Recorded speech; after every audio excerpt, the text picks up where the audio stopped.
Okay, welcome to another video.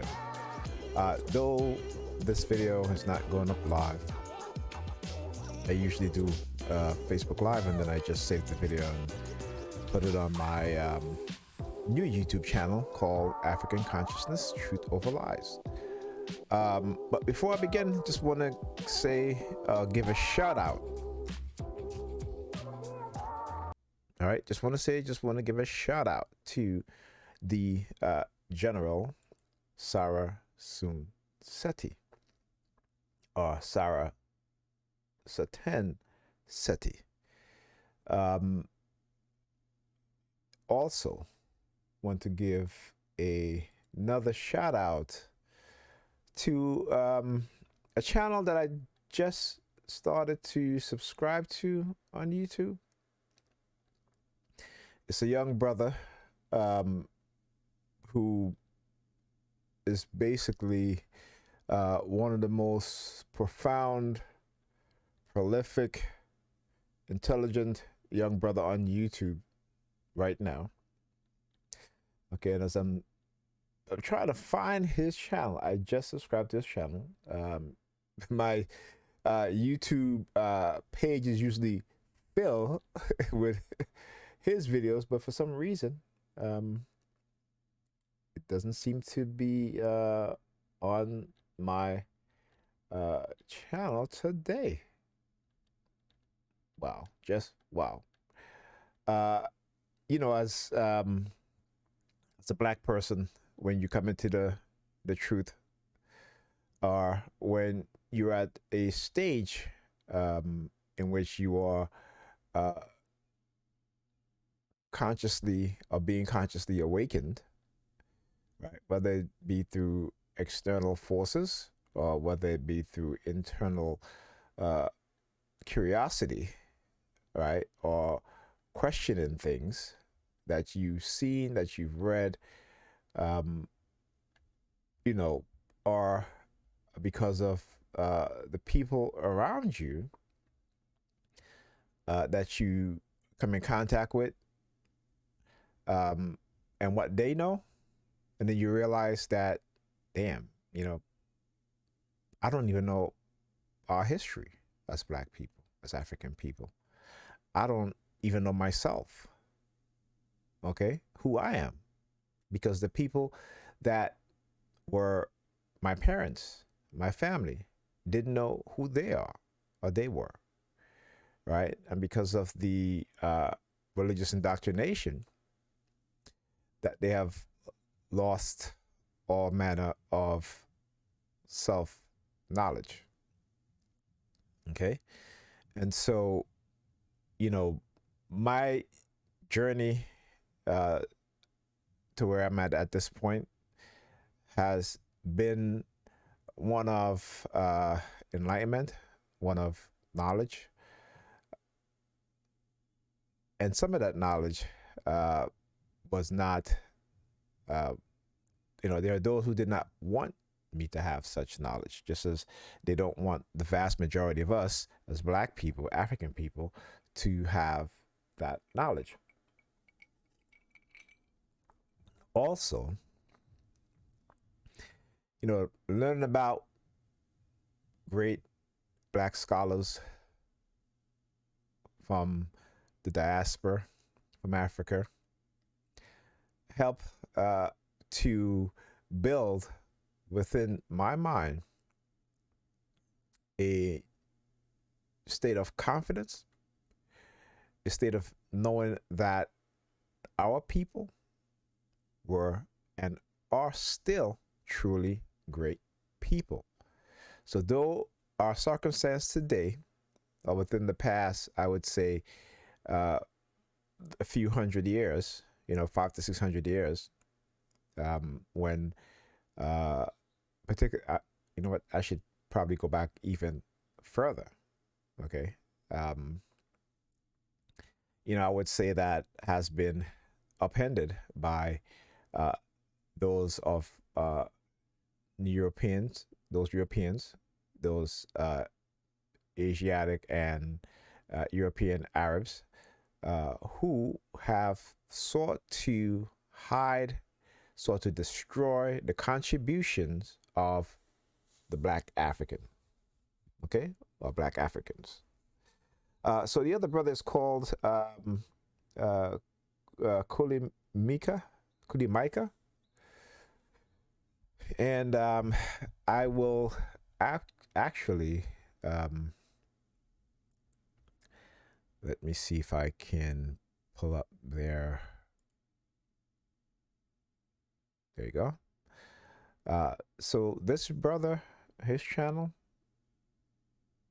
Let's go to his YouTube main page. You know, like I said, recently just found this channel, and it is a great source of information. As a matter of fact, I think we all should head over to his channel and hit that subscribe button. Okay. Very informative.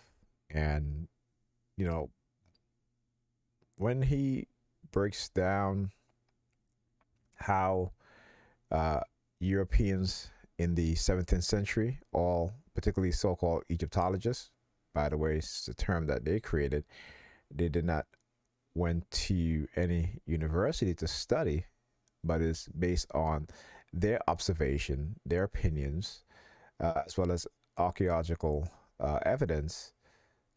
They created the term Egyptology, right? But they didn't just create the term just for the study of ancient Kemet, okay? They created the term Egyptology in order to separate Egypt from the rest of Africa, okay? And to put Egypt in the colony of European or whiteness, okay? So shout out to this brother. Also shout out to the general again. You guys should head on over. And it's sad that, you know, black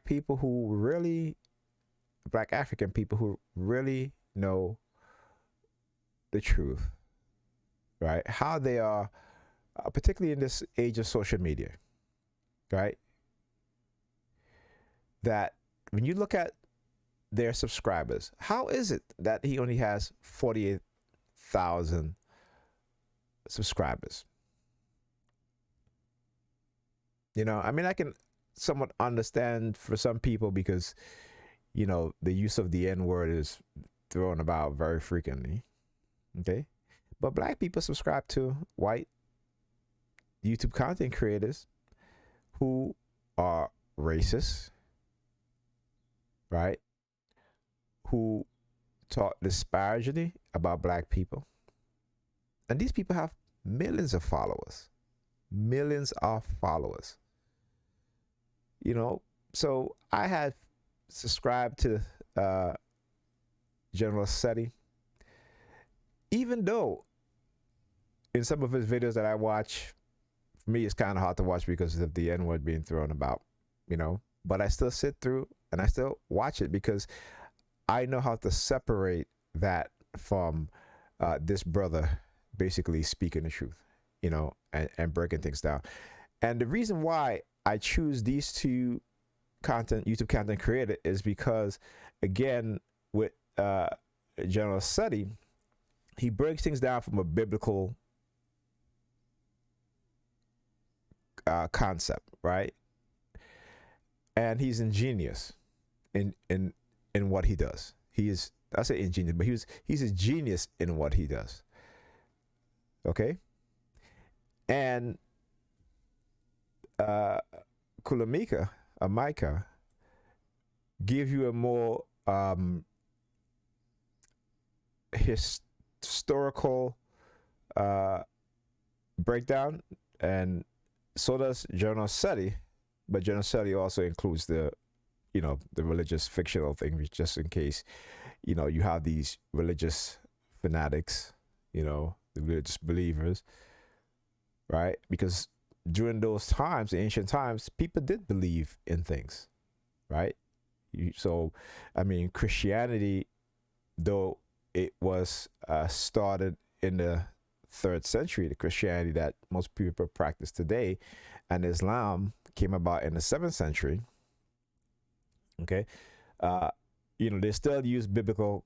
They're using biblical scriptures, and also there are places within their biblical scriptures in which they, though we may, some regions may be called something else as opposed to the Bible, but we see how these regions had names, right? And the names are also being used in the Bible, or the Bibles, or the Qurans, or whatever holy book. I shouldn't say holy book, but whatever religious scriptures that you're using. So General Seti breaks it down in that where he's connecting the religious content as well as the historical content, whereas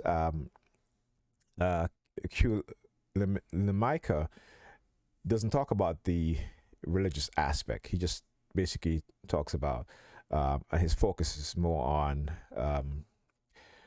Kemet or Egypt, but he also can give you he'll only give you that, not also, but he'll only give you that from a historical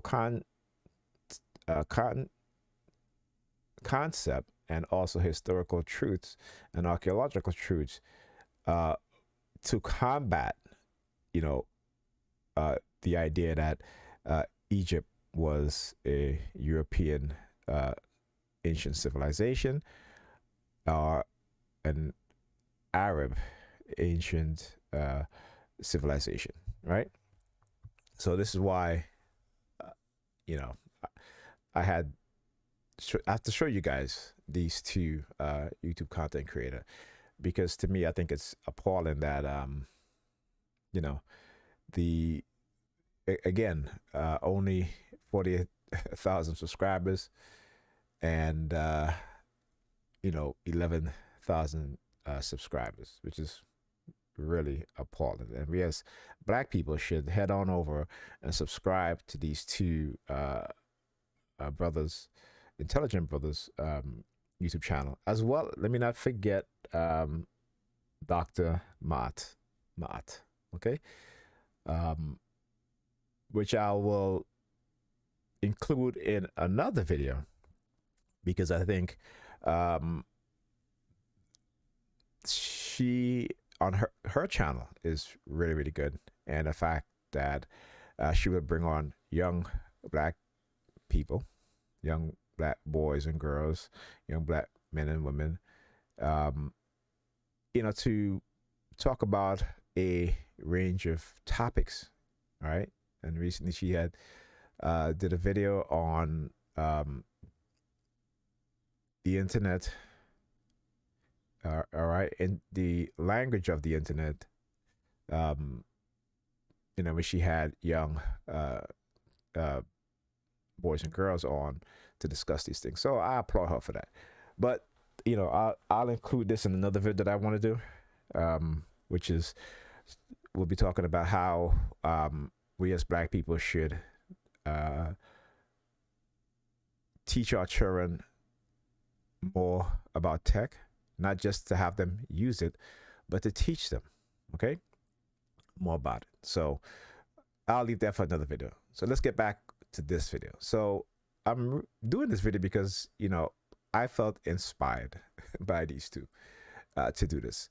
This is something that I probably was not ready to dive into, okay?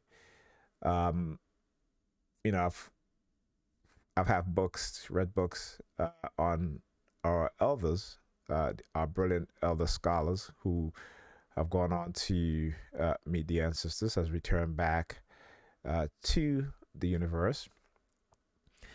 And, I just didn't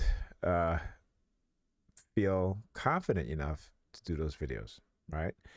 There are certain things that in my experience in life in which has caused great harm to me, not just physically, but also neurologically and psychologically.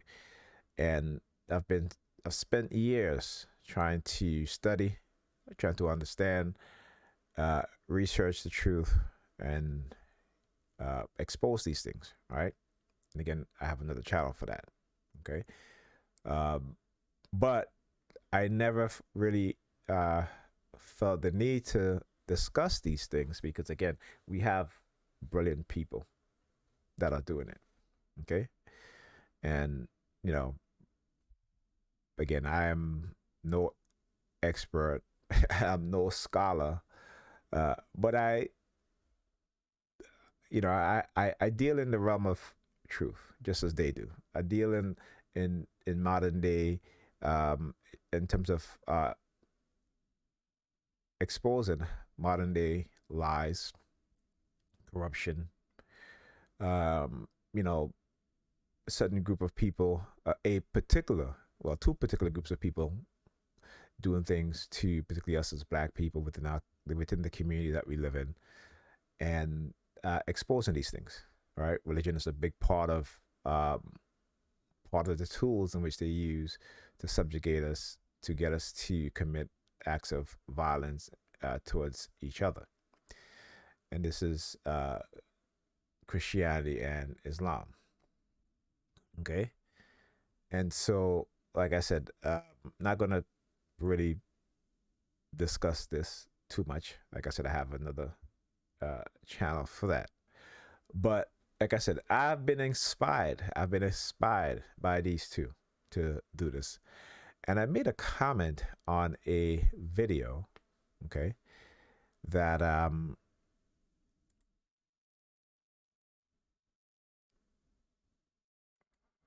okay, let's leave that up there. So I made a comment on a video. Okay, I need to let's see.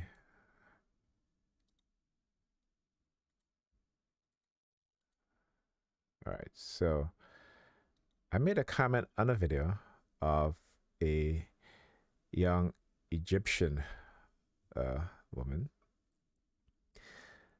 who was saying that, again, black people trying to steal her history, her people history. You see, the one thing that we know, right, is that we've all been lied to.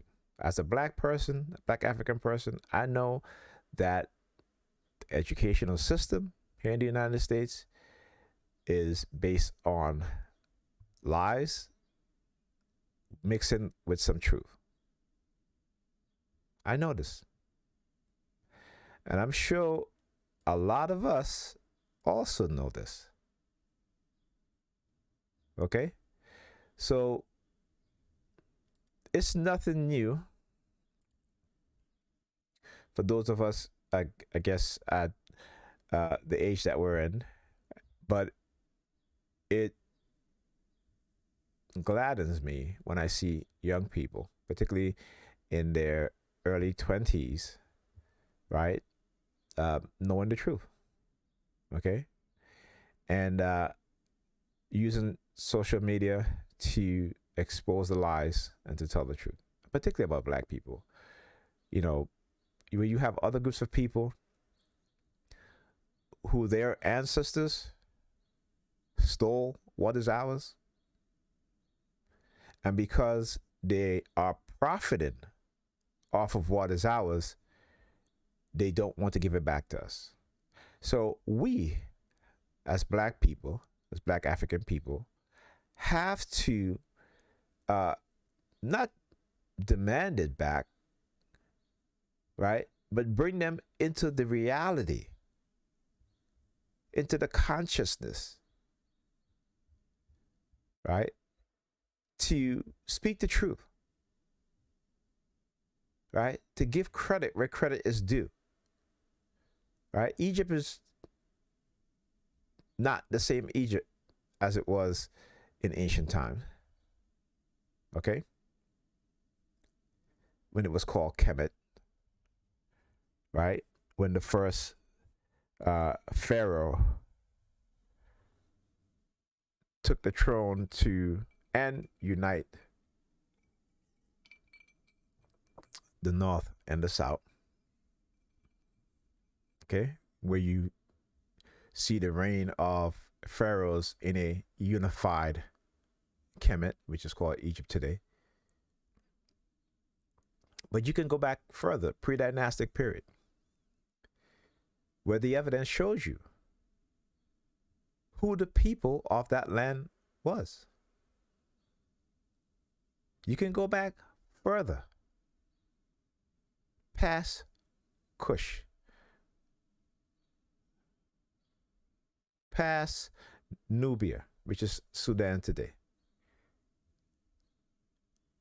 and see the evidence of how, when it comes to Egyptian spiritual system,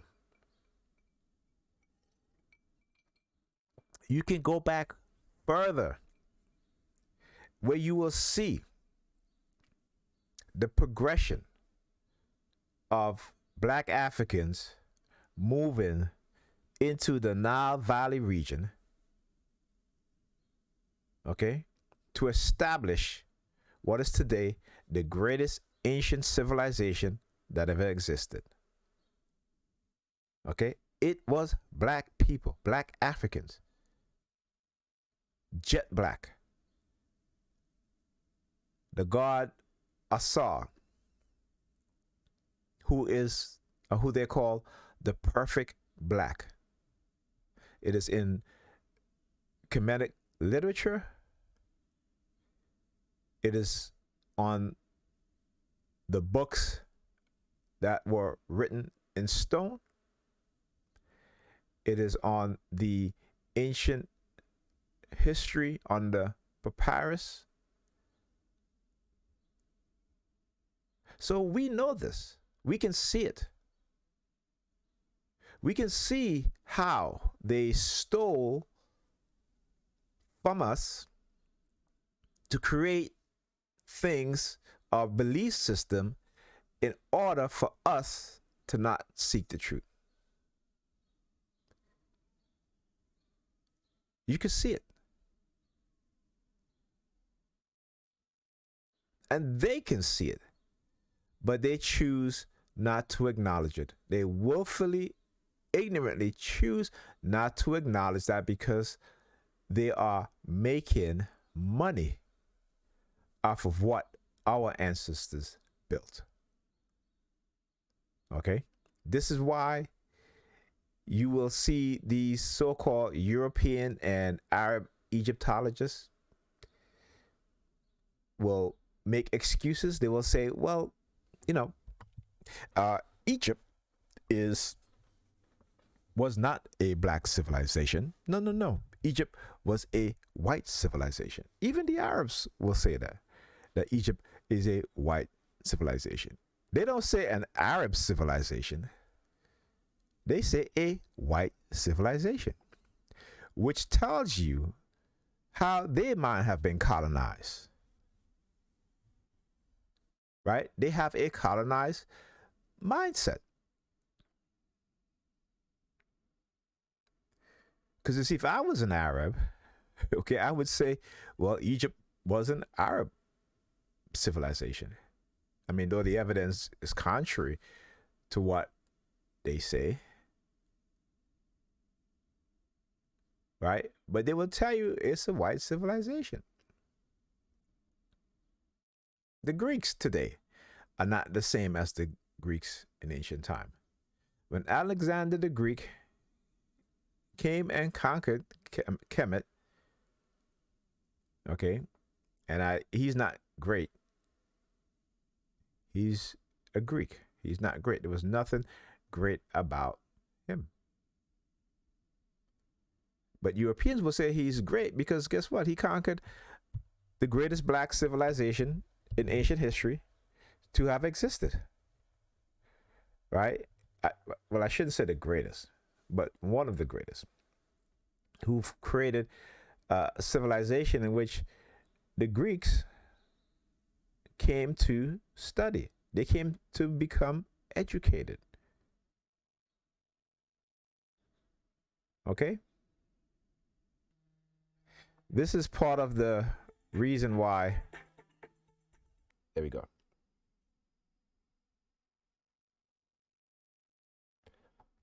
Okay.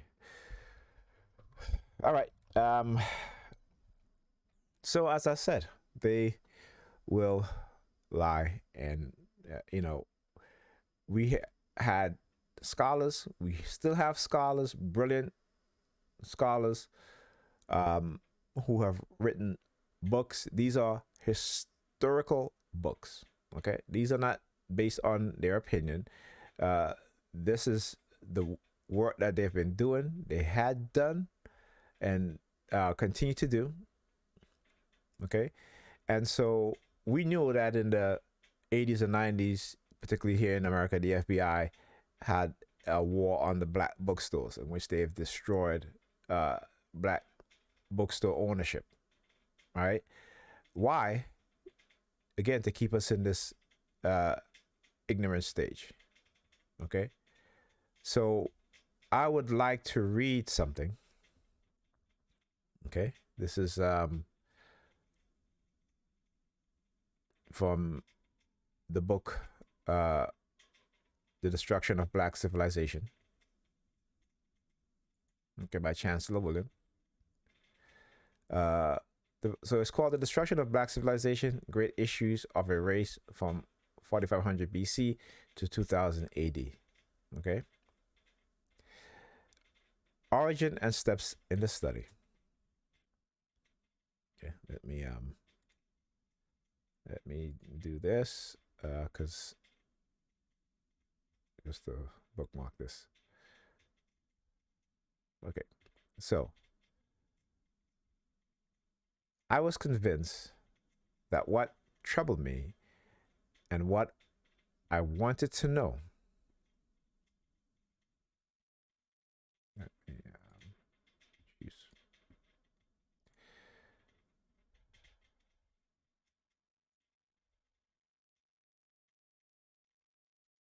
Okay. All right.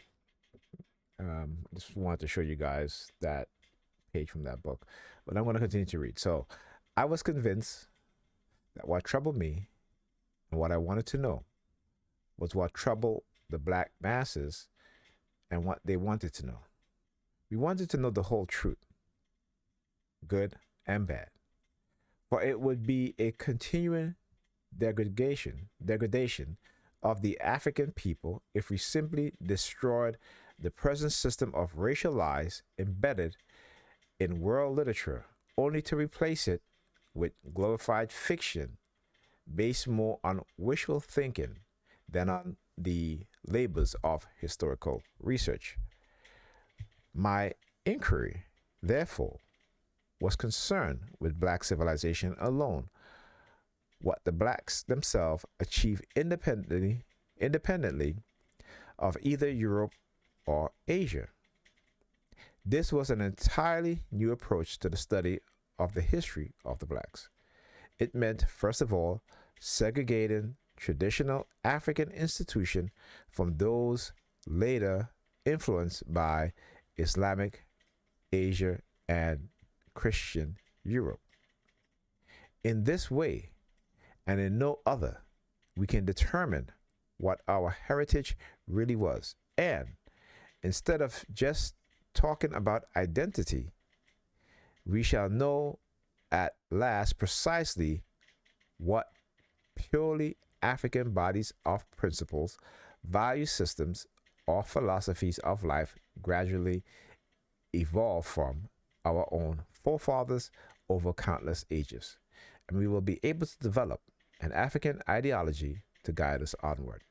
In other words, there can be no real identity with our heritage until we know what our heritage really is. It is all hidden in our history. But we are ignorant of that history. We have been floating alone, basking blissfully in the sunny heritage of other peoples. My research was a quest for some specific answers to very specific questions. Some of these were one, how did all black Egypt became all white Egypt? Note at this point that mulattoes were classified as white in Egypt, all North Africa, and the Middle East, a fact that still confuses blacks in the United States, where the very opposite policy was adopted. So here in the United States, if you had one drop of what they call black blood, you were black.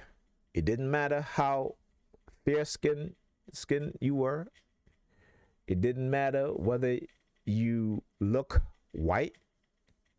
If the revelation came out that one of your parent was black, you were black. And we know in American history there were a lot of black people that passed for white, okay, whose black mothers let them live with the idea that they were white, even though they know that they were black. But in order for them to have a better life, their mothers will tell them to not reveal that her mother or their mother, his mother, was white. Our father was white. I'm sorry, not white, black. All right. But when it came to the very same people in Egypt, in North Africa in particular, those mixed offsprings were labeled as white, even though they clearly looked mixed. They were still labeled as white. Okay. So, two, what were some of the specific detail in the process that so completely bloated out the achievement of the African race from the annals of history? Just how could this be done on such a universal scale? Three, how and under what circumstances did Africans among the very first people who invented writing lose this art almost completely? Four, is there a single African race, one African people? Five, if we are one race or one people, how do you explain the numerous languages, culture, varieties, and tribal groupings? Six, since, as it seemed to me, there is far more disunity, self-hatred, and mutual antagonism amongst black than any other people, is there historical explanation for this? Seven, and how, in puzzling contrast, is the undying love of blacks for their European and Asian conquerors and enslavers explained? These questions, along with those stated earlier, constitute the core problem for 16 years of study. And while the outcome did not eventuate in the more detailed work as planned, I think I succeeded in summarizing the most significant highlights of my finding in the chapters which follows this preview. Okay, so that is what Chancellor Williams wrote in his book, The Destruction of Black Civilization. Okay, one of the things that, again, also puzzled me myself. Again, I'm no scholar. Okay. Even if I wanted to become a scholar at my age, with my issues and problem, I couldn't. Okay, I really couldn't. Even if, like I said, I wanted to, even if I did everything I needed to do, I couldn't do it. not at this point, because uh, again, certain injuries that I've sustained over the decades, um, you know, so I really couldn't. But you know, during the past 2 decades, okay, 2 decade and a half, you as a black person, speaking about myself, just observing the world around me was totally different from what I was taught to believe. Okay, and that in itself is what, again, uh, what white people fear: the idea that young black people seeing the truth, right, looking for the truth, is the reason why they this this white racist system have destroyed black scholars, black bookstores. They have demonized those scholars within the academic institutions, as well as the community in which they reside, and within the minds of their own people. Okay? How many of us knew about the brilliance of Dr. John Henry Clark? How many of us know about the brilliance of Dr. Joseph Benjamin? How many of us know about the brilliance of Dr. Asa Hilliard? How many of us know about the brilliance of a Francis Cress Wilson? How many of us knew about the brilliance of a Dr. Amos Wilson? How many of us knew the brilliance of Professor and Dr. Anthony Brower? And there are so many more that have been, that the white racists and the Arab racists have sought to destroy. Okay, so as I said,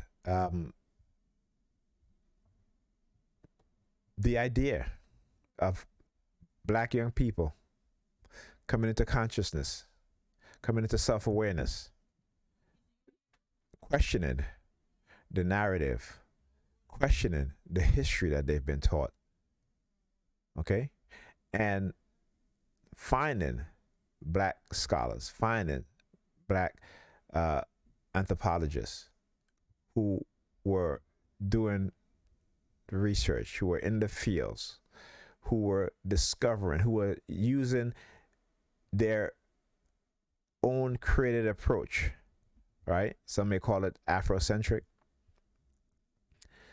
to combat the false Eurocentric and European idea of who civilized who. All right? And so we know for a fact, okay, many times over, that black Africans civilize and educate the world 3 times over. Okay?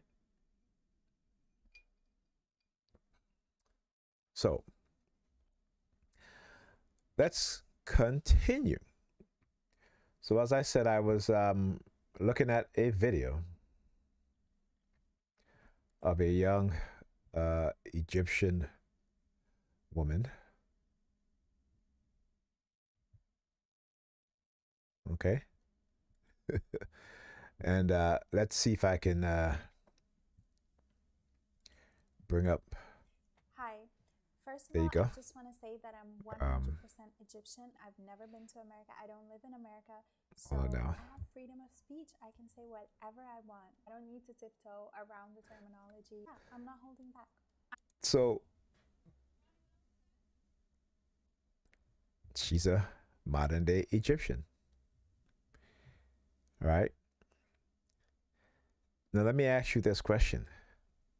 Do you think everyone in Egypt today look like her?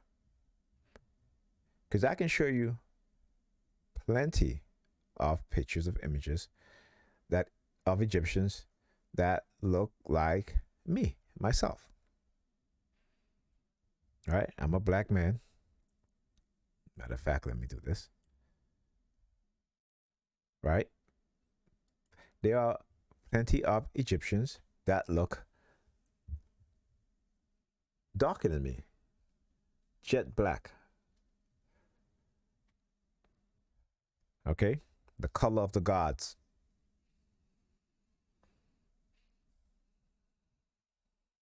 The perfect black. The Asars. So she's not racist by any mean. Well, newsflash, my dear. You are racist, whether you're consciously aware of it or not. Okay?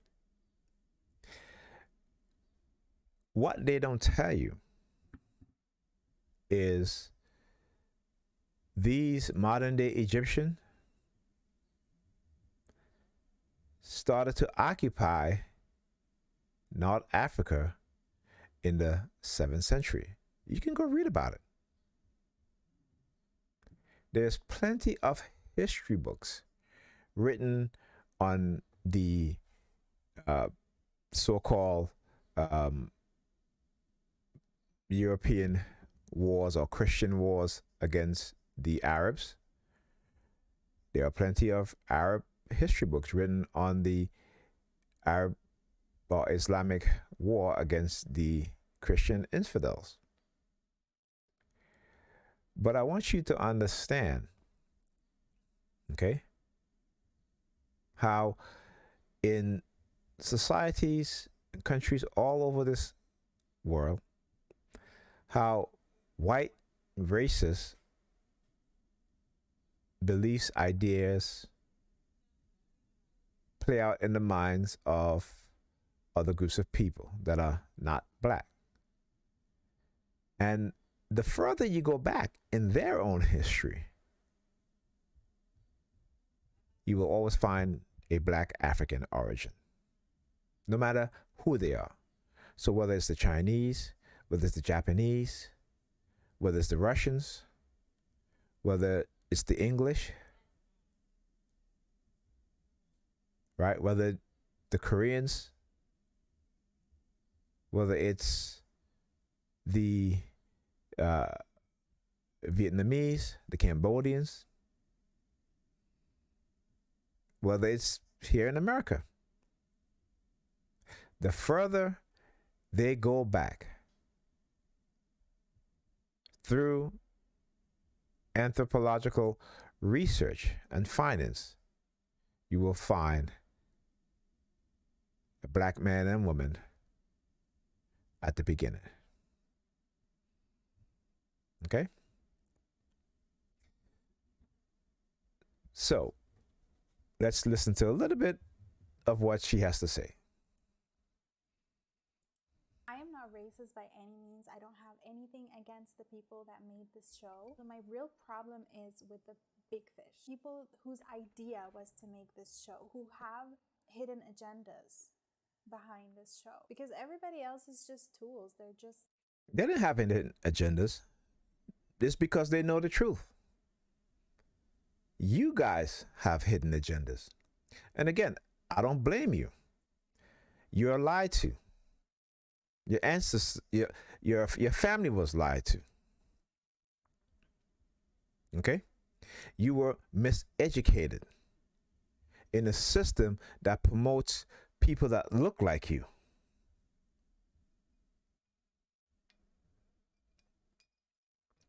In a system that was built off of white racism that has found his way to the very elites of your people.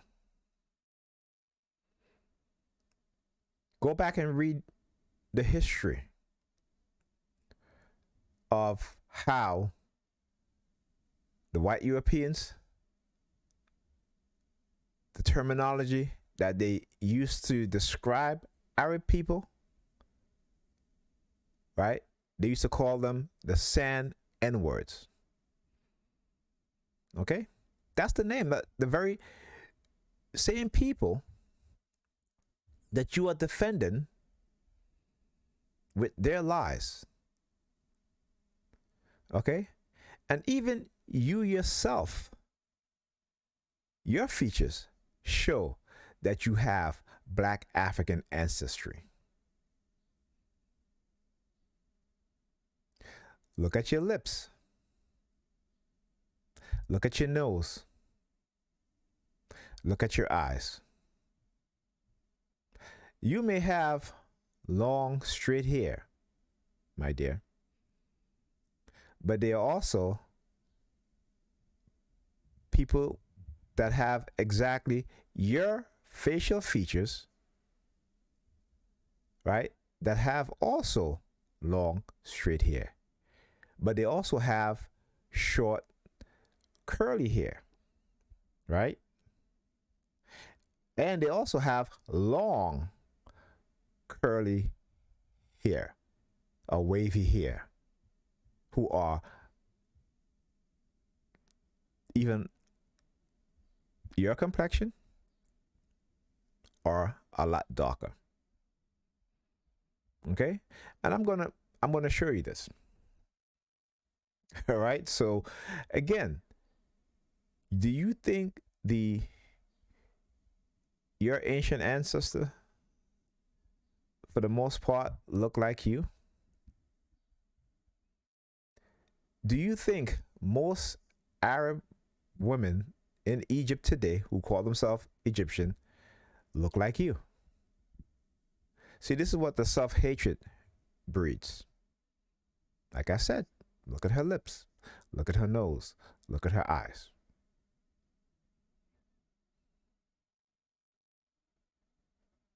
Okay? You know, it always I wouldn't even say shock, but it always surprised me just the amount of uh, ignorance,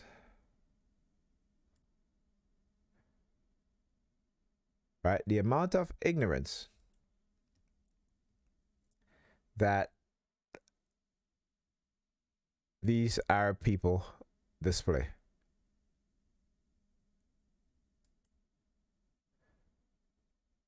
It does. It really does.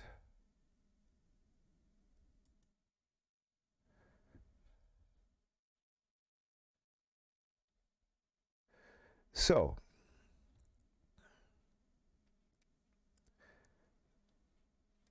let's look at this before I continue.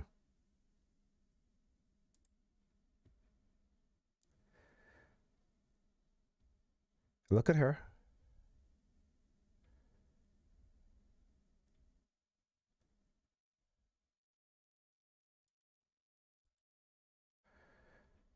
Now, look at this image. Okay? And let me just go back a little bit. Just behind me, we have the statue of Queen Hatshepsut, and automatically you can see the. I mean, look. Look. The evidence is clear, right?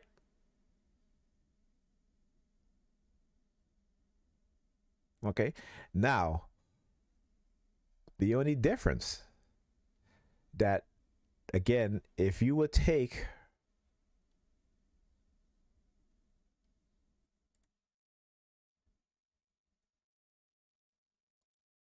her eyes and put it over her eyes, they look like twins. But mind you, there are women that look like this with bigger eyes, just as hers, that are black, African. Okay? You see, Europeans know when they see us, they see a people in which they have fought for centuries to hide the truth from. Arabs know that when they look at us or look at an Arab woman, they are like this, okay? That what they have done over the past centuries was to create a lighter Arab population because of their subconscious indoctrinated love of whiteness. Okay? You don't believe me? That's fine. See, this is the difference between us and them. The difference is that we will show you the evidence. They won't. And it's because they may be the rulers of certain society, they feel that they don't have to. Matter of fact, they know that they don't have to. They know that they don't have to present you with evidence. They know all they have to do is say, yes, the ancient Egyptians were white. Right? But what happened when they do show you the evidence because of their overconfidence, because of their ignorance? What do you think happened when they do show you the truth?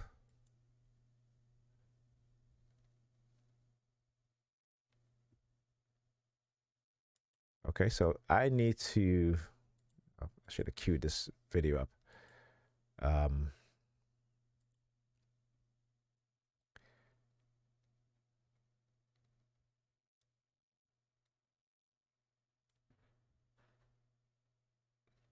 So when they say that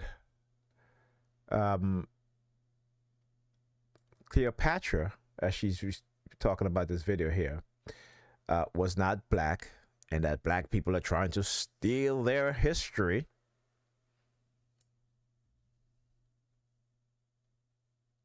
that's what they say, right? That black people are trying to steal their history.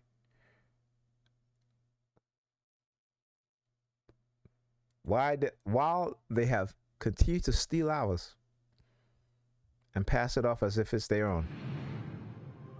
The carbon dating of the bones, the sex, build and age of the skeleton at the time of death, and the fact it belonged to someone of high birth, point to one thing. Experts are now convinced that this skeleton is the first forensic evidence of Cleopatra's family ever found. The shape of the tomb, its similarity to the Pharaohs, these are all parts of a code, and the whole of it comes together to make a complete picture. At last, we can solve the mystery, beyond doubt, of who this skeleton actually is. None other than Cleopatra's sister, Arsinoe.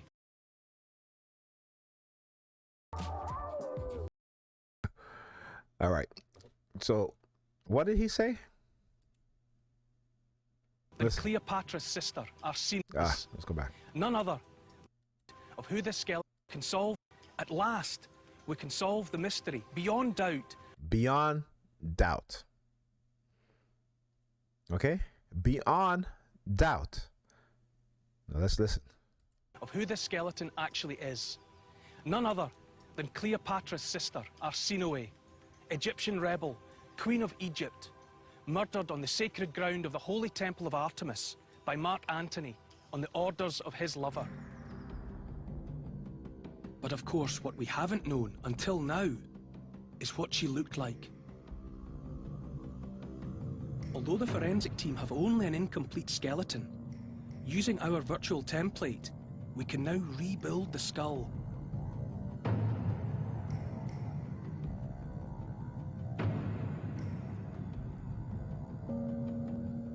Hilke and Fabien thought the skull was lost forever. So I'm dying to see how they'll react. We've been looking for the skull for a long time. And we don't have the real thing, but we've got the next best thing, which is a very exact replica. Okay. And this is So using cutting edge technology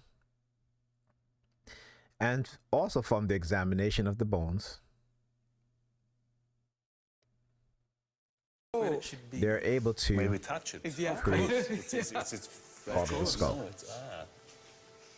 Cool. This is really cool, yeah. Brilliant. Perfect. It's really like looking in her face.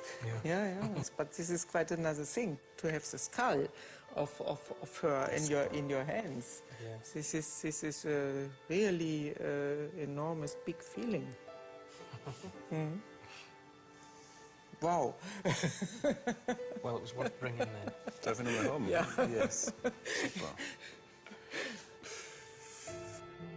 The forensic team are convinced they've proved beyond doubt that these are the bones of Princess Arsinoe. But rebuilding the skull has unlocked an incredible secret about her ancestry. Until recently, Cleopatra's dynasty was thought to be Greek, European, Caucasian. Okay, that's what he said now. He said up until this point, Cleopatra's dynasty, let's go back. But some scholars now believe Hold on. was thought to be Greek, European, Caucasian. back, sorry. Cleopatra's dynasty was thought skull has right. unlocked an Sorry. incredible secret about her ancestry. Until recently, Cleopatra's dynasty was thought Okay, they said her dynasty. Listen up. to be Greek, European, Caucasian. To be Greek, European, Caucasian. Excuse me, young lady. He didn't say Arab, right? He says Greek. You're not Greek. You're not European. And again, he differentiate between Greek and European.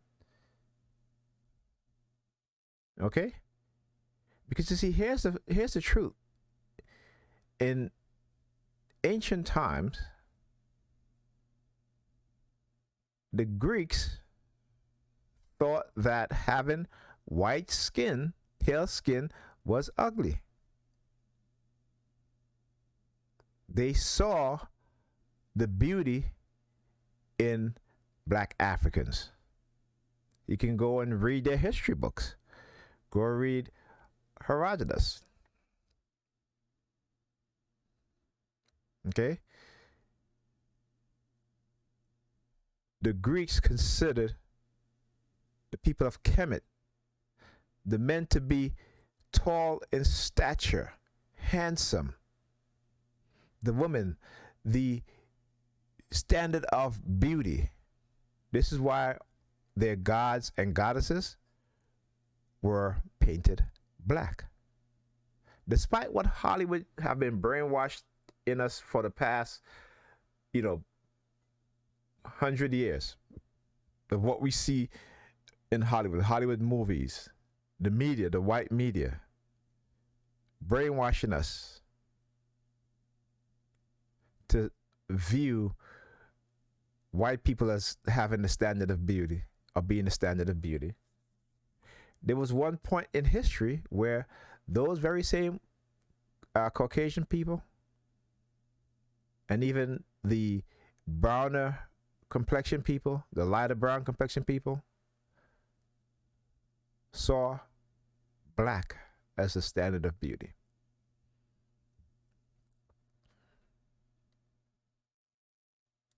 But some scholars now believe Cleopatra and her siblings had African blood. Okay?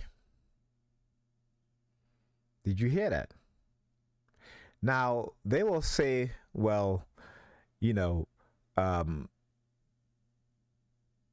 we're Africans, because all of a sudden now that the Europeans say that Cleopatra have African blood, then they'll say, well, well, yeah, Egypt is in Africa, but yet they spend centuries lying, trying to remove Egypt from Africa because they knew they had us fooled. They knew it. This is why they attack any black scholar, any black historian, anthropologist, when they speak the truth, when they wrote about the truth, or continuously writing about the truth, they will attack them. See, I'm at the point where I know my history, the good and the bad, that these so-called white intellectual with degrees from Harvard, with degrees from Cambridge, or any other so-called Ivy League school or elite school, where I don't believe anything that they say, right? And the only way for me to believe them, to get me to believe them, is when other white scholars start to attack them for speaking the truth. Okay? So there's a white German historian, archaeologist, who wrote a couple books called, there are many names to them, was The African Origin of Egypt, The African Origin of the British Isle. I believe his name was Gert Metzer. Not quite sure.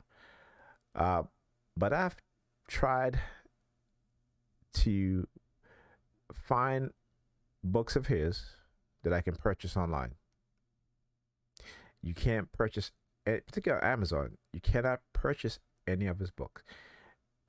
Any hard copy, soft copy, any Kindle version, but you can purchase the audiobooks. Some audiobooks, not all. I'm saying to myself, they go through a whole lot of trouble to hide our history. They go through a whole lot of trouble of attacking those amongst their own group who are brave enough, courageous enough to speak the truth. Okay? Could the answer be in this skull? The distance from the forehead to the back of the skull is long in relation to the overall height of the cranium. Now listen. And that's something that you see quite frequently in certain populations, one of which is ancient Egyptians. Right? So she says one of which ancient Egyptians. Okay? Now listen. Another would be black African. So you see how even to this day, they're still separating Egypt from Africa. When it comes to Caucasians in Europe, they only separate themselves by geographical boundaries. So they're Russians, they're British, European Russians, European Yugoslavian, European French, Europeans Spain. Well, not so much, right? Because again, when you go back into Spain history, in terms of being conquered by black Africans, which they call the Moors. We're talking about Greece, Italy, Spain, right, from the 7th century right up to the 14th century, in which you find the European height of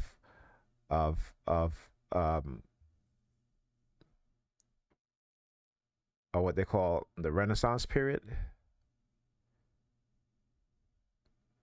It was because of black Africans who brought back universities, who created the windmill.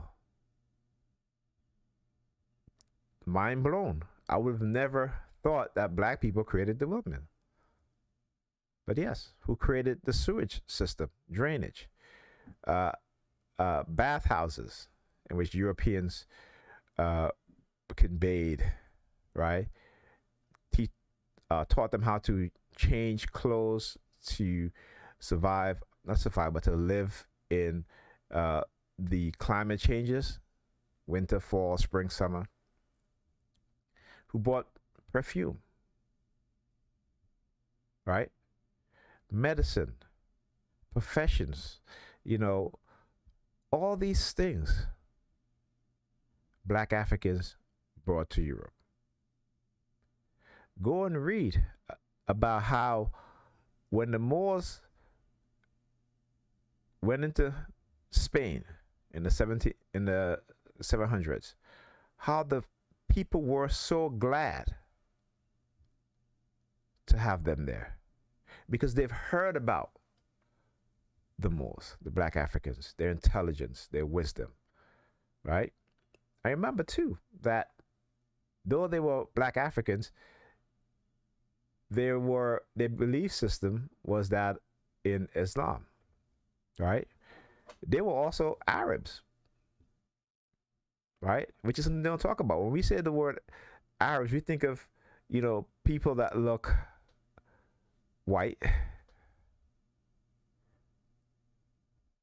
Okay, but the founding people of Sumer, right, which again, the Sumerians, which is like modern day Iraq, Syria, that region there. But even Varney will tell you in his travels in the Napoleon army, when the French went back into Africa, North Africa, right? He'll tell you that Syria was founded by black people. Again, I'm not going to just say this. I'm going to show you. Okay, let's continue. Groups will also show that characteristic. So Egyptians and black Africans will have the same characteristics. Yeah. Look at her face. Look at her face. These people are liars. Okay? They're liars. That because they are on camera, this was a documentary. Okay? They know they cannot just outright lie. Right? They notice that they just can't outright lie. So what do? They do what is called doublespeak. Okay? They'll give you the truth and then they'll take it back in such a way that your conscious mind don't quite understand what just happened. This one certainly looks more white European, but it has got this long head Well, shape. look. Then she says, this one certainly look more white European. She just explained to us, right, that this very same skull, right, have the characteristics of black Africans as well as Egyptians. But no, this one. Now, I just told you that this same skull have the same characteristics as black Africans and Egyptians, which tells you that the Egyptians and black Africans are the same. Matter of fact, go read Herodotus, where he tells you that the Egyptians and the Ethiopians, or you said the Egyptians look exactly like the Ethiopians.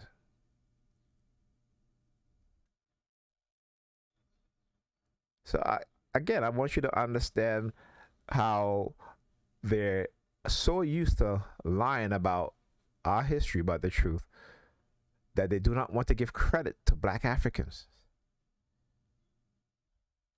I mean, I don't know how people don't pick up on this. Also, I want to give a shout out to Mr.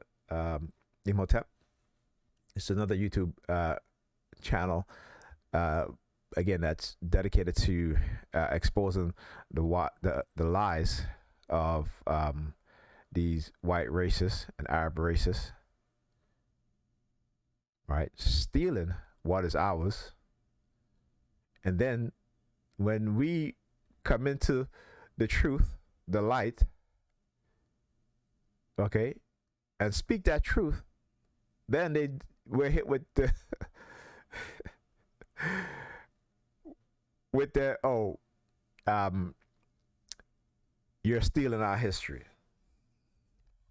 I mean, when I talk about the psychopathology of white people, European white people, I should say, and the Arab, Asiatic, and Arab, European mixture of people,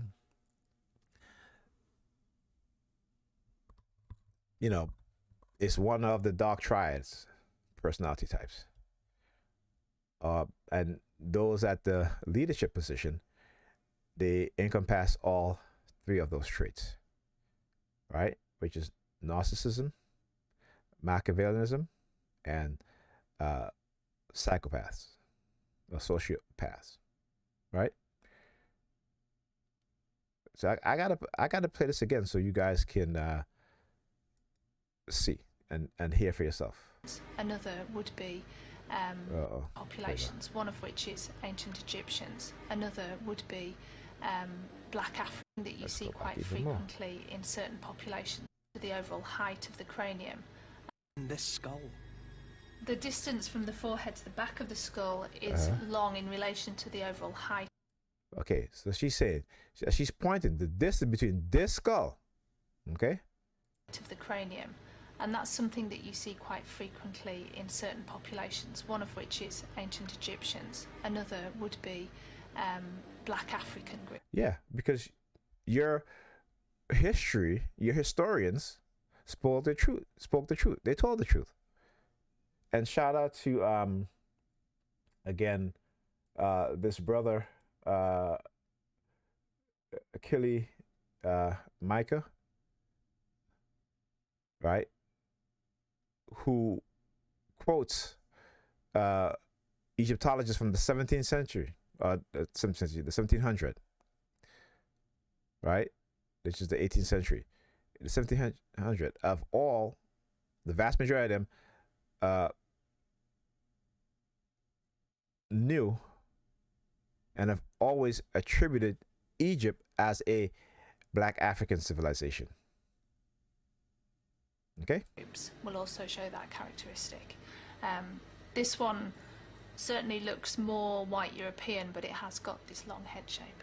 It could suggest a mixture of ancestry. So she said it could represent a mixture of ancestry. So Egyptians and black Africans. It doesn't make sense. Listen, these people are supposed to be experts, right? These people are supposed to be the ones who go to universities, who studied for all these years, who has PhDs, masters in archaeology and history, right? See, the one thing that their racism never seemed to take into account is that as we move forward in time, new technology exists, people also begin to travel and will travel outside of their own region, where now we can just hop on a plane and go wherever part of the world that we want to. So we can go and we can see the truth. And I always say one of the reasons why, particularly in the diaspora, when it comes to us black people, there's a reason why they keep us, the vast majority of us, in poverty. Okay? So that we're not able to travel to learn the truth, but they never count on the internet. They never also count on people, black people, who have been to those places, who have documented it, who have written books, right? The books in which they try to destroy by attacking the black bookstores. They're keeping those books out of the hands of the vast majority of us. All right? And then when they do these types of documentary, right, into which they know that there's a whole other team of people that is included in making this documentary, they cannot hide the truth of the finding, but what they'll do, they'll engage in, again, doublespeak. Whereas she's just telling us that this skull has the characteristics of black Africans and Egyptian. These are the two so-called groups, right, that they claim is vastly different, right? So how could the skull have the very same characteristics that that includes Egyptians, which we know is in Africa, and Egypt is in Africa, and the rest of Africa, black Africa, as if Egypt wasn't a nation founded by black people. Revelation backs up the controversial theory that the princess, and therefore her sister Cleopatra, also had African blood. Okay? Let me tell you, these people are certainly a special kind of people. They really are. I mean, words cannot explain, to me anyhow, the length that they will go through to hide the truth. And then you have young people that look like her, okay, who clearly cannot see the African ancestry just by looking at themselves.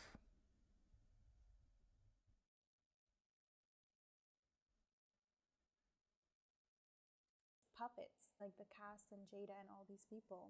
This is my history. This is my queen they're talking about. This is my hero. First, How is it your queen? She's not Arab. Okay, she's not Arab. I mean, the Europeans have been saying that she is Greek, right? She's Greek. She's not Arab. You don't have any Greek ancestry, my dear. You have Arab ancestry, or what is called Arab ancestry. But you also have black ancestry, black African ancestry. Let me tell you, the hate is so real. it is so real. These people trying to claim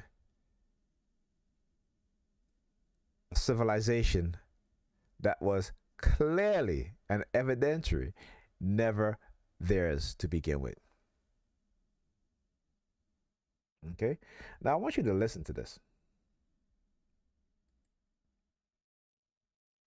Again, this is the Pharaoh, or the king, Seti the First. And you know, I love to hear Dr. Yosef Ben speak about Seti I. You know, he is very well preserved, okay, with his skin intact.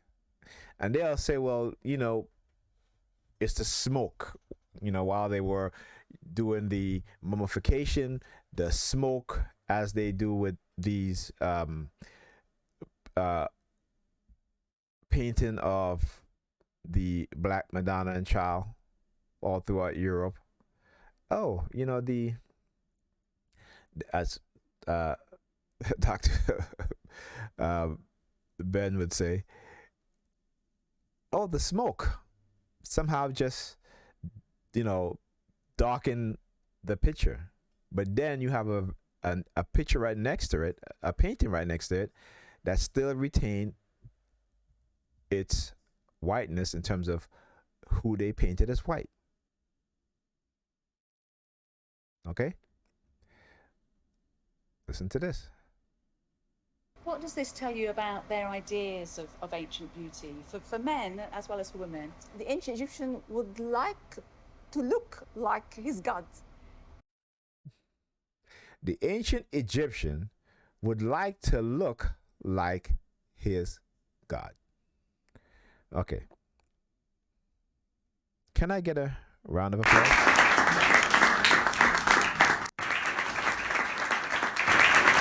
Okay. Thank you.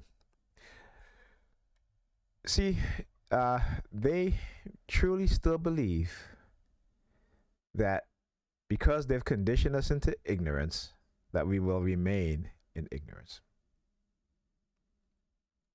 They really do believe this. Okay? Let's go to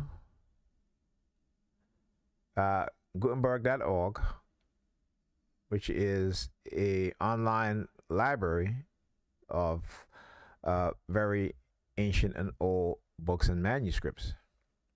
Okay? And I want to read. And again, this book is called let's go here. It is called The Ruins of Meditation of the Revolutions of Empires and the Laws of Nature by C.F. Volney. So who was Volney?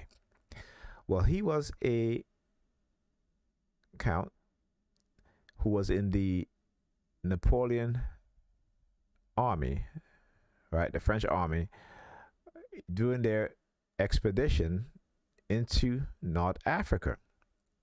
Okay? You see, the Arabs had chased the Europeans out of Africa in the Islamic Christian wars. Okay? And so the Europeans had not been in Africa for well over, I would say, 800 to 1,000 years. Okay? Because remember, for 700 years, the Moors had conquered the southern part of Europe, right? Spain, Italy, Greece. Right? So they couldn't travel back to North Africa. But it wasn't until the early 1800s that they started to make their way back into North Africa. And Camp-Varney, right, was in the Napoleon army. Okay? And again, there's another book that he wrote called Travels in Egypt and Syria, New Research on Ancient History. Now, I want to read this in chapter 4. Okay? In what he wrote. In the New Encyclopedia, 3rd volume, Antiquities is published a memoir respecting the chronology of the 12 ages anterior of the passing of Xerxes into Greece, in which I conceive myself to have proved that Upper Egypt formerly composed a distinct kingdom known to the Hebrews by the name of Cush, and to the the appellation of Ethiopia was specifically given. This kingdom preserved its independence to the time of Psammetichus, and which period being united to Lower Egypt, it lost its name of Ethiopia, which henceforth was bestowed upon the nations of Nubia. So again, right, they're telling you that, again, Egypt or Kemet before, right, the Europeans called it Ethiopia, that whole area, right? As they said, the Egyptians and the Ethiopians are one and the same. Okay? And they will tell you that Egypt or Kemet was a colony of the Ethiopians. All right. Okay, so let's go. It lost its name of Ethiopia, which henceforth was bestowed upon the nations of Nubia and upon the different tribes of blacks, including Thebes, their metropolis. Now, where's Thebes? It's in modern day Egypt, right? It's always been in Egypt. Didn't go anywhere. Okay? So, the idea of a city with 100 gates in the common exception of the world is so absurd that I am astonished the equivoque has not before seen it. Now, he's describing what he's seen on this expedition, okay, in order to kick the English out of Egypt. So the English was there before the French.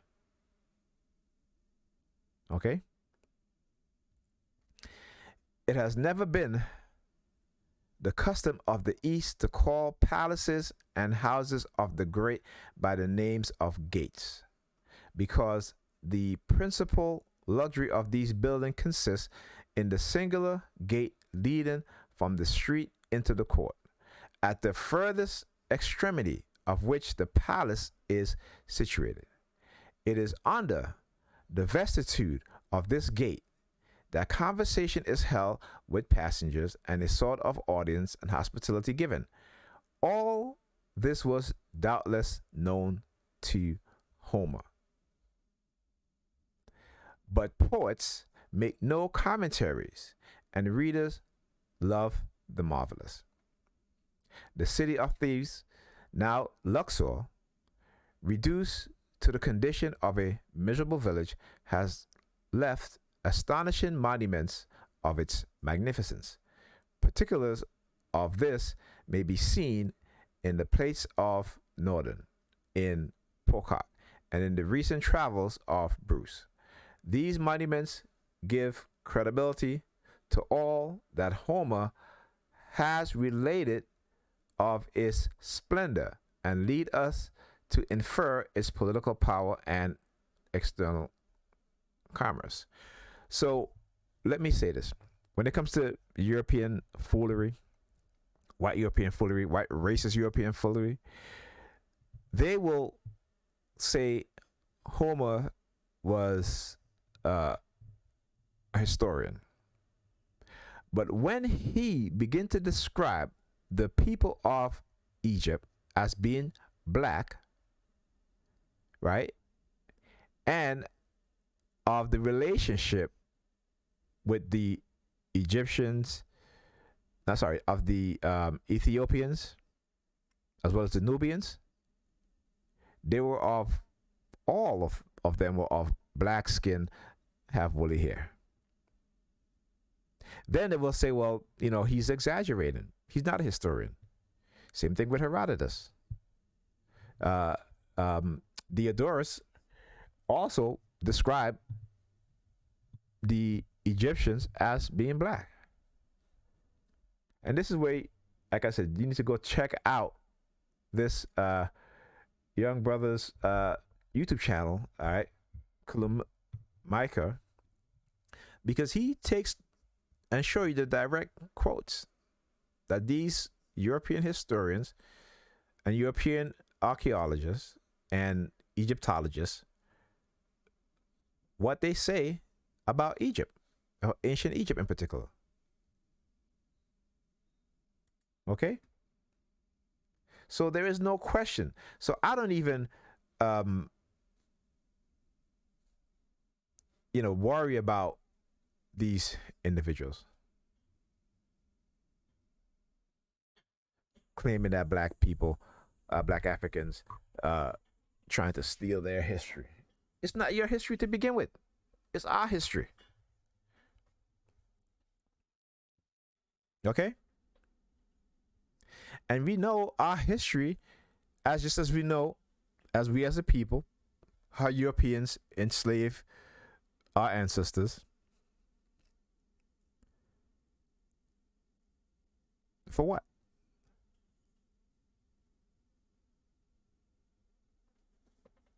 To work the land so that they can become wealthy. Just as the Arabs have been doing for the past 200 years. Lying about, and they're in cahoots with these white racist Europeans.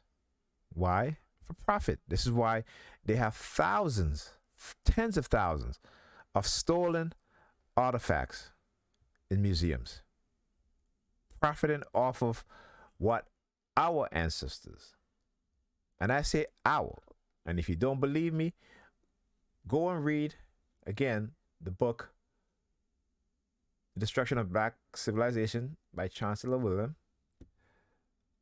And also one of the most in terms of research, linguistical connection, right, archaeological connection, go and read Exile Egyptians. Okay, I'll show you guys the book.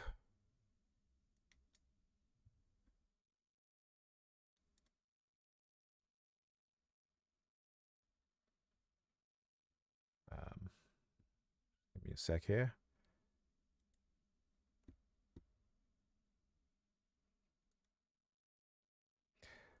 Exile Egyptians, The Heart of Africa by Mustafa Gudala. You can also go and read, let's see here.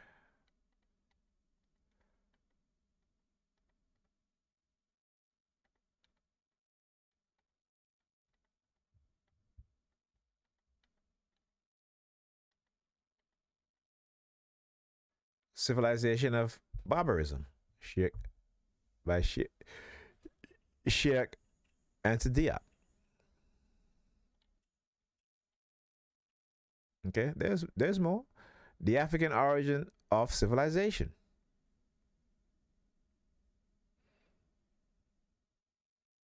Okay, there's more. I got quite a few. Nubian Origin of Egyptian Pre-Dynastic Civilization. Okay, there's more. Right, such as Unmistakably Black, Mbantu Anu.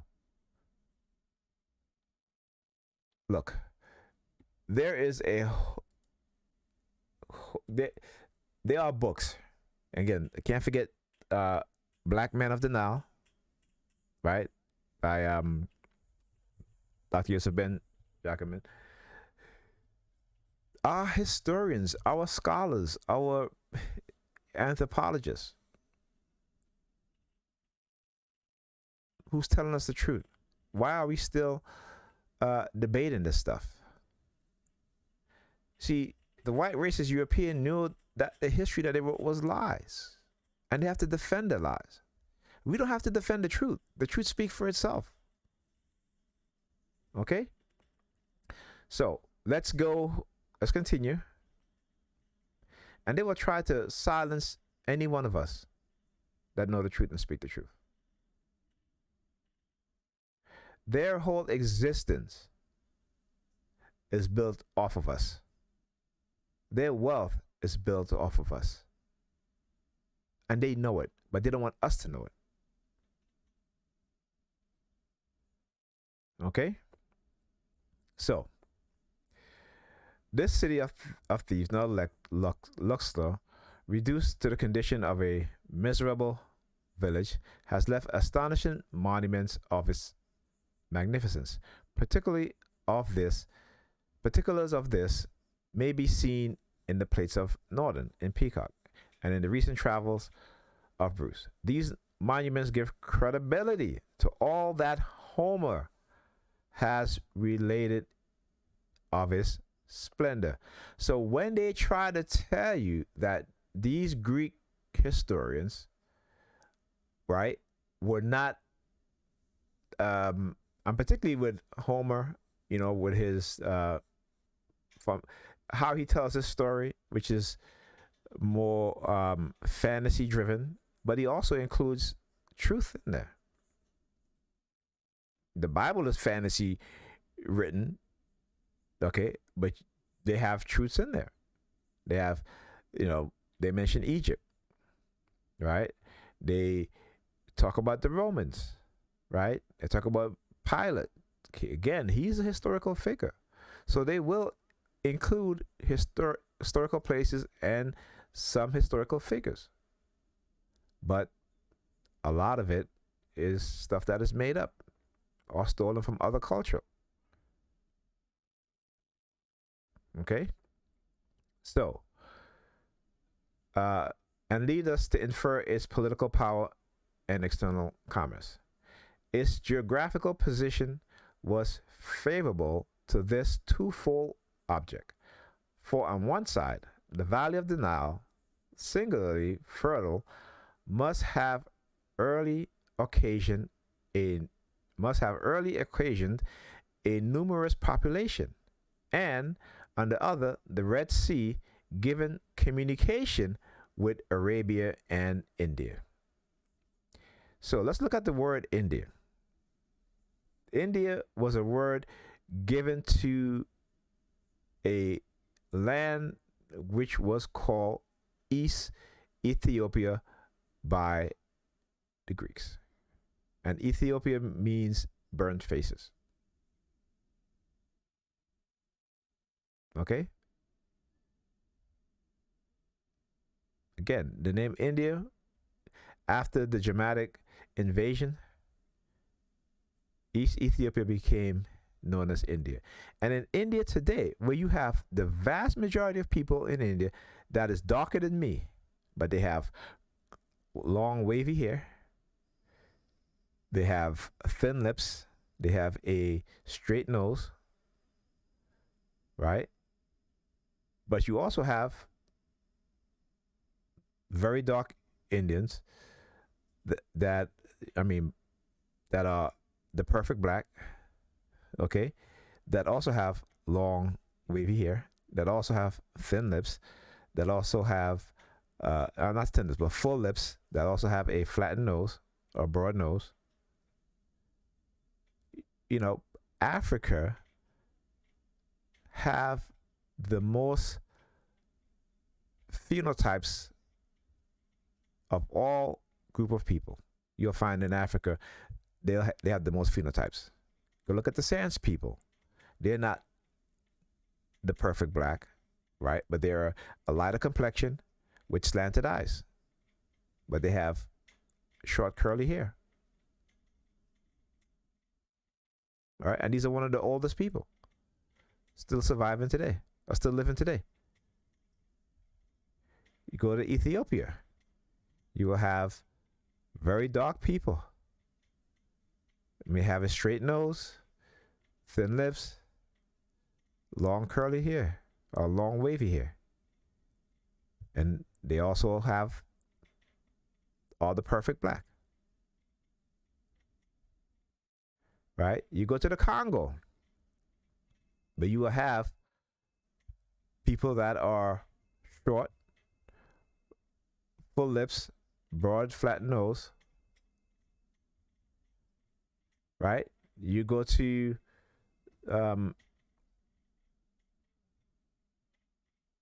Kenya, where you have some of the tallest people,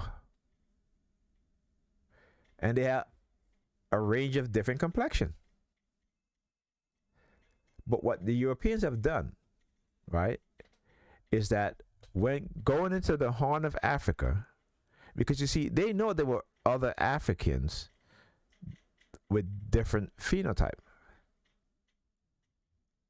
But places like the Congo, where in the mountainous region that's close or share connection with Ethiopia, this is called the cradle of civilization. This is Egypt. Not Egypt, sorry. This is Eden. Okay? This is where human beings develop. This is where, as Sheikh Anta Diop says, all 6 versions of hominid were developed in that region. This is where you will find all 6 fossilized versions of human evolution. Can't find that anywhere else. Okay, so where we at here? And the Nile with Abyssinia and the Mediterranean. Thebes was thus naturally aligned to the richest country on the globe, as Lower Egypt, at first a swamp, was nearly, and we talk about, when we say Lower Egypt, understand Lower Egypt is today what is called northern Egypt, and Upper Egypt is the southern part, closer to Kush, Nubia, which was named Kush was changed to Nubia by the Arabs, and today Sudan. Okay, so an alliance that procured it an activity so much the greater, as Lower Egypt at first a swamp was nearly, if not totally, uninhabited. But when a length this country had been drained of the canals and dikes there, the war arose which proved fatal to the power of Thebes. Commerce then took another route and descended to the point of the Red Sea, to the canals of Sesostris, and wealth and activity were transferred to Memphis. This is manifestly what Diodorus means when he tells us that as soon as Memphis was established and made a wholesome and delicious abode, kings abandoned Thebes to fix themselves there. Thus Thebes continued to decline and Memphis to flourish till the time of Alexander, who, building Alexandria on the border of the sea, caused Memphis to fall in its turn, so that prosperity and power seem to have descended historically step by step along the Nile. Hence, it results, both physically and historically, that the existence of Thebes was prior to that of other cities. The testimony of writers is very positive in this respect. The Thespian, says Diodorus, considered themselves as the most ancient people of the earth. Right? So again, it shows you that in Kemet, right, before the invasion by Alexander the Terrible, that Thebes was a major part, right, of Kemet. Okay? So, the thespian, they consider themselves as the most ancient people of the earth and asserts that with them originated philosophy and the science of the stars. Their situation, it is true, is indefinitely favorable to astronomical observation, and they have a more accurate division of time into months and years than other nations. Now, Dr. Ben is where I've learned this from. Okay? Dr. Ben is, hold on a sec. Okay? So Dr. Ben is where I've learned this from. When he talks about the Black Committees who created the months of the year, right? Who created the who named the planets with great accuracy, who saw their existence because of where they came from. They gave tribute to the history that they came from the southern part of Africa. And like I said, Sheikh Anta spoke about this, about the Congo, Niger, Ethiopian region in which the biblical Bible name Eden. It is the one place on this planet where you can find all 6 archaeological fossil of human existence from the very beginning. All 6. Okay? This is the only place. It's in Africa. So, again, these people have hid the truth. They have falsified the history books.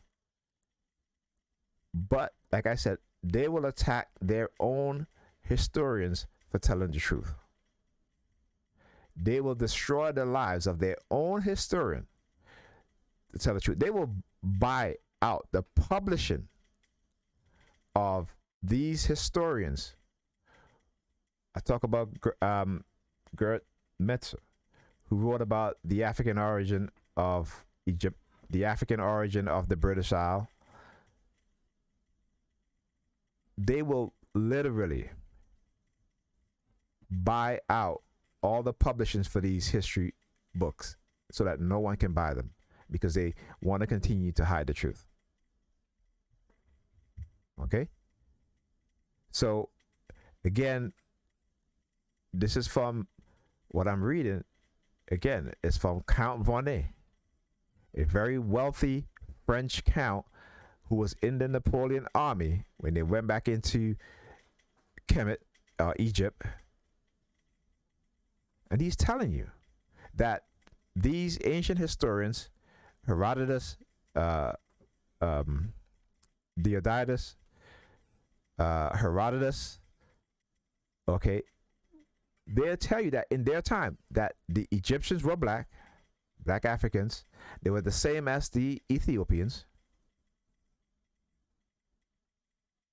And again, I'm not making this up. It's in their books. Right? So, let's go.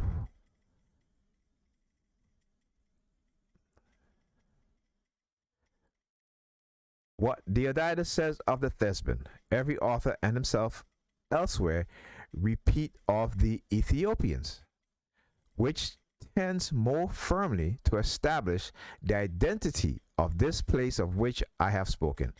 The Ethiopians conceive themselves, says he, to be greater antiquity than any other nation, that it is probable that born under the sun's path, its warmth may have ripened them earlier than other men.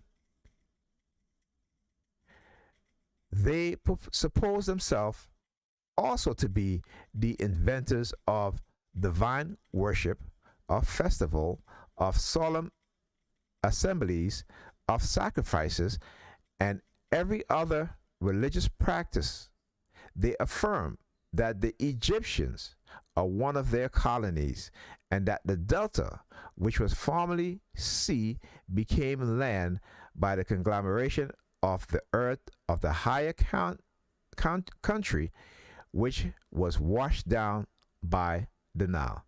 Now notice he says washed down by the Nile. See, what the Europeans have always done, okay, is to change things the way how they view it, in a backwards manner, in an upside down manner. And today they have conditioned us to think backwards, to behave in a backwards manner or an upside down manner. Okay? So, where was I here? Okay, where it says, okay, to wash down by the Nile. They have, like the Egyptians, two species of letters, hieroglyphics. Again, why is he attributing the hieroglyphics to the Ethiopians? Right? And the alphabet. And by them transmitted from father to son, whereas both species were common among the Ethiopians. But we know this. We know Dr. John Henry Clark wrote about this, spoke about this. Dr. Yosef Ben Jacquemin spoke about this. Chancellor Williams spoke about this. Okay.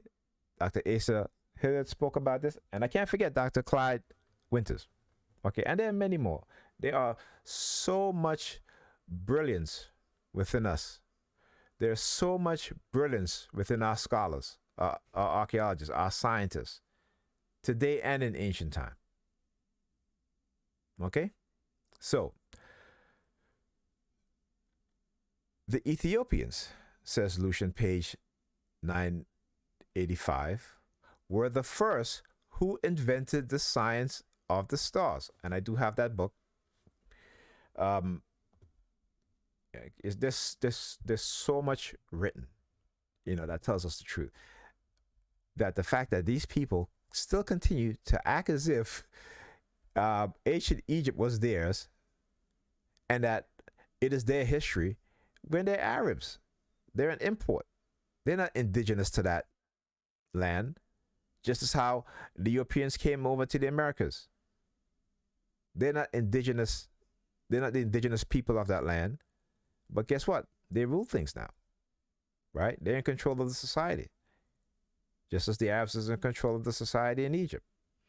But they're not the indigenous people. The indigenous people, all the historians tell them, even the Arab historians, and a lot of them do lie. Because this one thing that they're very good at is writing books, lying about the truth. Okay? But our ancestors, as Quasre, I forgot his name, but he does these tours in Egypt. He has a website. He's been showing us this for decades, the truth, right? Where they stole their concepts from, their religious concepts, right? Even the Sumerians, also took part of the Egyptian spiritual concepts and writing to create their own belief system. Everything comes from Kemet. Don't let them fool you, right? Sumerians are not the first civilization. The Babylonians are not the first civilization. All right, but the Kemetic civilization was the first civilization in what we would consider to be a civilized nation today, in ancient time. Okay? Don't let them fool you. Stay grounded in the truth. Okay? You should know the truth, that you are confident that no matter what lie they tell you, they will not budge your knowledge of the truth. Okay? So, where was I? So the Ethiopian, says Lucian, page 985, were the first who invented the science of the stars and gave names to the planet, not at random and without meaning, but descriptive of the qualities which they conceive them to possess. And it was from them that this art passed, still in an imperfect state, to the Egyptians. Okay? It would be easy to multiply citation upon this subject, from all which it follows that we have the strongest reason to believe that the country neighboring to the tropics was the cradle of the science, and of consequence that the first learned nation was a nation of blacks. For it is incontrovertible that by the term Ethiopians, the ancient meant to represent a people of black complexion, thick lips, and woolly hair. I am therefore inclined to believe that the inhabitants of Lower Egypt were originally a foreign colony imported from Syria and Arabia. So let's examine this. Okay, let's examine this. Because when I continue to read, right, which is not far, they will tell you that Syria was founded upon the black complexion of the Sphinx. So, yeah, they were black, but they also saw them as different. Just as you have white Europeans in different region, they're white, but they consider themselves different. They may speak a different dialect, they may have a different culture, but they're still white. It's funny how when it comes to our history, black history, right, Europeans tend to lump all black people, right, to one geographical region, but yet they will separate themselves, or make distinction that even though they're white, they still have different cultures, they still speak different languages. Okay? So,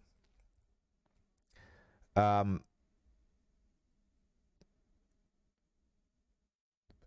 the inhabitants of Lower Egypt was originally a foreign colony imported from Syria and Arabia, a medley of different tribes and savages, including shepherds and fishermen.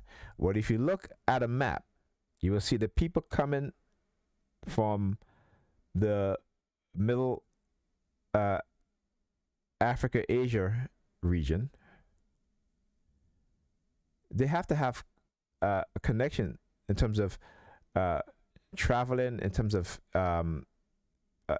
immigrating to different regions. So again, when they use the word, when they say Syria, remember too, they're separating Syria from Arabia, right? So clearly, the ancient Syrians were not Arabs. Okay? Clearly, the ancient Syrians were not Arabs. Okay? So, he says here, I am therefore inclined to believe that the inhabitants of Lower Egypt was originally a foreign colony imported from Syria and Arabia, a medley of different tribes and savages, originally shepherds and fishermen, who by degree formed themselves into a nation. Right? And again, you need to read the history of Egypt by Manetho in order to have some more clarity in what is said here. Okay? And who by nature and descent were enemies of the Thespians, by whom they were no doubt despised and treated as barbarians. I have suggested the same idea in my travels into Syria. Listen to this. I've suggested the same idea into my travels into Syria. So again, Syria, right, founded upon the black complexion of the Sphinx. He didn't say the dark complexion, right, as what you see when they start to revise the books by Homer, by Herodotus, by Diodorus. They will change the word, right? So they will give it a different definition. So if you go look at the original Greek text and you translate them, they will say black. That's what's translated to black. But these white races, right, in their English version will change that word from black to dark complexion. They're very crafty. Okay? So, again, my travels into Syria founded upon the complexion, the black complexion of the Sphinx. I have since ascertained that the antique images of Thesbia have multitude of analogous facts. But this traveler, of whom I heard some mention at Cairo, has so interwoven these facts with certain systemic opinion. So again, see, they are changing. He's saying that they basically use some of these facts and change them into opinions to make it seem like it's an opinion instead of a fact. Okay? And he said that we should have recourse to his narrative with caution. And this is what the later Egyptologists begin to do. Whereas again, you go to that young brother website, so I can never remember his name. Kula Mika, as well as Sarah Suten Seti, you know, they're taking quotes from these actual books. They're retranslating, not retranslating, but translating the original text into English, and it shows you what it says. Okay? It is singular that Africa, situated so near us, should be the least known country on the earth. The English are at the moment making exploration and success in such ought to excite our emulation. All right? Now, this video is getting pretty long, and I don't want to take up too much of your guys' time if you are watching this. But again, you know, we need to call these people out. And even when the evidence is right in front of them, even when they themselves are revealing the evidence, they will find some way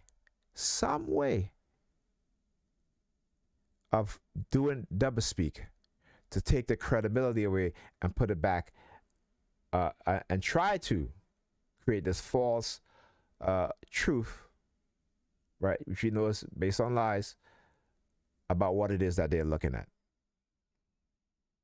Okay? So I'm gonna, you know, end this video here. But again, to the young sister, and I will call her sister because as much as she may try to deny and ignore her black African ancestry, you can't run away from yourself. Okay? You can't run away from yourselves. See, Arab people, okay, the vast majority don't look like you. You might be of a lighter complexion, right? But the vast majority of Arab people don't look like you. And we know what happened when the Arabs went into Egypt, when they conquered Egypt. They raped the woman, okay, creating a population of mixed people, more so than the Greeks and the Romans.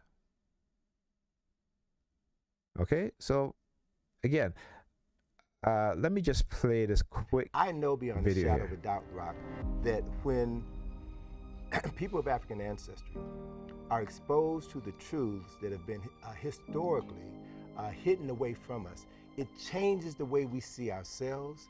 It increases our level of respect for ourselves and those who look like us. It changes everything. Because if you don't know who you are, if you don't understand the historical foundation upon which you stand, then you will believe the lies that you are less than, that you're the N-word, you're the B-word, and you won't attempt to become better. Telling our children the historical truth makes a difference in the souls of the children who hear that truth. Black children and white children makes a difference, and it changes the trajectory of their lives. Know thyself. Support